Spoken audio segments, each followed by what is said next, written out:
Hello students, welcome to week 4 for COM 340 Persuasion Ethics. This week we're looking at persuasion ethics in the area of rhetoric and persuasion. As we look at the week 4 agenda, you'll see that we are reading a couple of different things. We're reading chapter 12 in our course text. Within the Blackboard module, there's some information on the two traditions as a base of persuasion ethics, as well as the ethics cases for persuasion. The third thing, the ethics cases for persuasion, is what we will be using when we complete our midterm this week. You're watching a couple different videos on the ideas of ethics and persuasive communication, talking about Cicero and rhetoric, and some things we need to know about ethical implications of persuasive communication, as well as posting our discussion board number 4 on Friday with our replies on Sunday and our midterm on Sunday as well. Discussion board number 4 asks you to, after you've gone through all the readings and videos and things of that nature, answer the following prompt. Given that when people encounter a persuasive message in real life, the situations will inevitably be different. Do you think that the control of message construction and dissemination is needed and useful in evaluating message effectiveness? Consider speaker credibility as a message variable, and what are various ways you could define this variable? Which definition do you think would be most useful and why? So within the course text, we're looking at what will we look at when people encounter persuasive messages in real life, as well as ethical ones, and what type of control do we have as a communicator in constructing the message and then disseminating, which is sending the message out through various media channels, and what is useful in evaluating how effective these persuasive messages are. So how will we follow up to ensure that our persuasive messages that have been disseminated through media are valuable and such? So consider speaker credibility as a message variable. So how credible is the speaker? We talked about this the last couple of weeks. And what are various ways you can define this as a variable, and how could this be useful in your idea? When looking at the midterm, so this is the second thing you'll do. You'll do a discussion board first, then you'll do your midterm essay. It's a persuasive ethics essay. So within Blackboard, there are 3 cases for you to choose from, 3 scenarios that are persuasive ethical situations. And what you'll do is A, consider what constitutes ethical behavior by individuals, including yourself, within complex communicative situations, and B, find connections between your position and the core values of communication and or American culture or other professional beliefs or personal or religious beliefs that should serve as the basis for your guiding force within persuasive ethics. So when you look at this assignment, you're going to pick one of the 3 ethics cases we're reading about this week and write, based off of only one of those, a 2 to 4 page paper that has a clear thesis, introduction, body, and conclusion in APA format that analyzes the ethical problem you chose and then identifies the issue, provides a clear statement indicating what you believe the person must do to make the decision, make an actual decision, provide support for the ethical decision you've made, and then in order to justify and support your position, use at least one of the ethical traditions found in the 2 traditions as a basis of persuasion ethics handout or within the module to justify your answer. So in short, we are reading the 3 ethics case studies within Blackboard in this weekly module. It's attached directly above the midterm. Then you will pick one of those and then read the case, analyze it, and come to a decision, and then write a 2 to 4 page paper on that. With that, you will also look at the traditions as a basis of persuasion ethics handout within the Blackboard module that's directly under the videos or right after the videos. Once you've done that, then you'll write your essay. To clarify, I'm going to describe the 2 traditions as a basis of persuasion ethics in this lecture so we all have a clear understanding of it. Ethics really just refers to those prescriptions and guidelines that involve concerns of solving dilemmas. Really, we are looking at things in terms of larger than effectiveness of persuasion efforts. So ethical standards look towards the needs of others and the greater good of society in which persuasion takes place. We know that ethics typically involves values. While some values may be personal, not all agree on every ethical standard.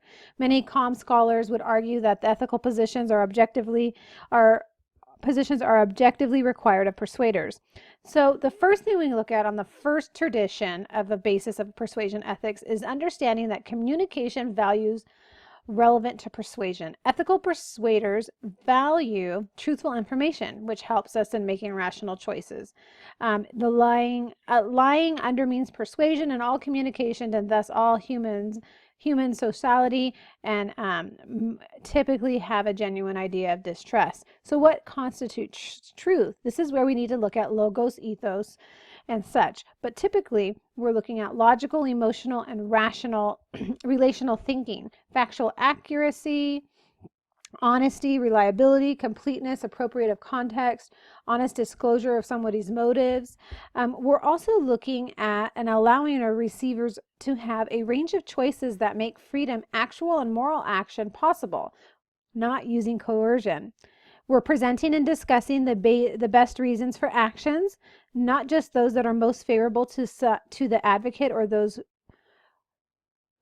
which work, in meaning getting what you want. So we're looking at credible sources. We're looking at a level playing field for all communicators, and fairness in persuasion includes adequate time for respondents to reflect and prepare counter arguments, as well as providing equal access to information of resources for all, and then no unfair use of power differentials and such. And looking at communications values relevant to persuasion, we would also consider respecting the adult audience as a capable, rational decision-making group. Adults are not a means for the persuader's end, but are the end for themselves. That gets into some of Kant's categorical imperative.